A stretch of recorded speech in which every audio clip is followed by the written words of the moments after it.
ഇവിടെ നമുക്ക് വന്നിരുന്നത് ക്രെറ്റയാണ്. ഇത് വന്നേക്കുന്നതെന്ന് പറഞ്ഞു കഴിഞ്ഞാൽ ഒരു 200 വാട്ട്സിൻ്റെ ഹെഡ്ലൈറ്റിൻ്റെ ബൾബും ഒരു 160 വാട്ട്സിൻ്റെ ട്രൈ കളർ ബൾബ് ആഡ് ചെയ്യാനായിട്ട് വന്നേക്കണേ. പിന്നെ നമുക്ക് ഒരു വയറിംഗ് വർക്ക് ഉണ്ടായി, കാരണം ഇതിൻ്റെ വയറെല്ലാം ഉരുകിയിട്ടുണ്ടായിരുന്നു. അപ്പോൾ നമ്മൾ പുതിയ റിലേയും ഫ്യൂസ് ബോക്സ് ആഡ് ചെയ്തിട്ടുണ്ട്. അത് ഫോഗ് ലാമ്പിൻ്റെയാണ് നമ്മൾ മാറ്റിയേക്കുന്നത്.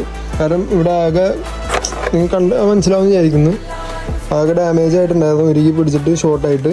അപ്പോൾ നമ്മൾ അതും കറക്റ്റ് ചെയ്തിട്ടുണ്ട്. അതിൽ നമ്മൾ ട്രൈ കളർ ബൾബാണ് ആഡ് ചെയ്തേക്കുന്നത്. അപ്പോൾ ഇതിൻ്റെ പവർ ഔട്ട്പുട്ട് കണ്ടിട്ട് നമുക്ക് വരാം.